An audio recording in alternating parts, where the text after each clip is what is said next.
नमस्कार दोस्तों। जैसे कि हिंदू धर्म में कुल 16 संस्कारों का वर्णन किया गया है। इन संस्कारों में 16वां संस्कार यानी कि आखिरी संस्कार को अंतिम संस्कार, जिसे दाह संस्कार भी कहते हैं, व्यक्ति के मृत्यु के उपरांत किया जाता है। अंतिम संस्कार विधि पूर्वक नहीं होने पर मृतक व्यक्ति की आत्मा भटकती रहती है, क्योंकि उन्हें ना तो किसी लोक में स्थान मिलता है और ना परलोक में। दोस्तों, आपको बता दें कि शास्त्रों में दाह संस्कार के कुछ नियम बताए गए हैं, जिसमें शव का सूर्यास्त के बाद दाह संस्कार न करना, शव की परिक्रमा करते समय मटकी फोड़ना आदि। लेकिन क्या आप जानते हैं कि मृत व्यक्ति का सूर्यास्त के बाद अंतिम संस्कार क्यों नहीं करना चाहिए? अगर नहीं, तो आज हम आपको इस वीडियो में शाम ढलने के बाद शव को न जलाने के पीछे का रहस्य, साथ ही साथ मटकी फोड़ने के पीछे की मान्यता क्या है, इसके बारे में पूरे विस्तार से बताएंगे। तो आइए जानते हैं। गरुड़ पुराण के अनुसार रात में अर्थात सूर्यास्त के बाद दाह संस्कार को हिंदू धर्म शास्त्र के विरुद्ध माना गया है। इसीलिए रात में अगर किसी की मृत्यु हो जाती है तो उसके शव को रखकर सुबह होने तक का इंतजार करते हैं। उसके बाद अगले दिन सूर्योदय के पश्चात दाह संस्कार किया जाता है। रात में यानी कि सूर्यास्त के बाद दाह संस्कार करने पर मान्यता है कि स्वर्ग के द्वार बंद हो जाते हैं और नरक के द्वार खुल जाते हैं। शास्त्रों का एक मत यह भी है कि सूर्यास्त के बाद दाह संस्कार करने से मृत व्यक्ति की आत्मा को परलोक में कष्ट भोगना पड़ता है और अगले जन्म में ऐसे व्यक्ति को कोई अंग दोष युक्त हो सकता है।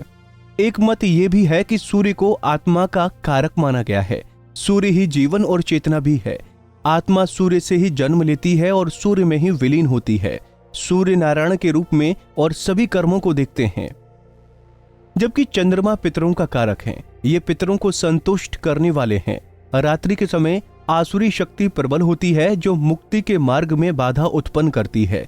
इन्हीं कारणों से शास्त्रों में शाम ढलने के बाद मृतक व्यक्ति का अंतिम संस्कार नहीं करने की बात कही गई है। अब आपको शव की परिक्रमा करने के बाद मटकी फोड़ने के पीछे का रहस्य बताते हैं।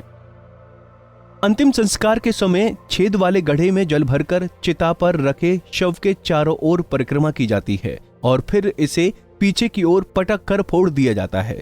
इसके पीछे मान्यता है कि व्यक्ति की आत्मा और जीवित व्यक्ति दोनों का एक दूसरे से मोह भंग करना है। शव की परिक्रमा के दौरान व्यक्ति के जीवन की कहानी को बताया जाता है। कहते हैं कि जीवन एक छेद वाले घड़े की तरह है, जिसमें आयु रूपी पानी हर पल टपकता रहता है, यानी कि इसमें मनुष्य को घड़ा माना जाता है और घड़े में जो जल मौजूद है उसे व्यक्ति का समय मानते हैं। जैसे जैसे पानी छेद से बूंद बूंद कर कम होता है, वैसे वैसे उस व्यक्ति की आयु कम होती है। अंत में घड़ा फोड़ना ये संकेत देता है कि व्यक्ति की आयु खत्म हो गई है और शरीर में रहने वाली आत्मा मुक्त हो गई है। तो दोस्तों, यह है सूर्यास्त के बाद शव को न जलाने और मटकी फोड़ने के पीछे की मान्यता। इसीलिए किसी को भी सूर्यास्त के बाद मृत व्यक्ति का संस्कार नहीं करना चाहिए। इसी तरह की और भी जानकारी लेने के लिए हमारे चैनल को सब्सक्राइब करें और नई वीडियो की नोटिफिकेशन के लिए बेल आइकॉन दबाएं। अगर आप ये वीडियो फेसबुक पर देख रहे हैं तो वीडियो को लाइक और शेयर करें। साथ ही अपनी राय कमेंट बॉक्स में जरूर बताएं। धन्यवाद।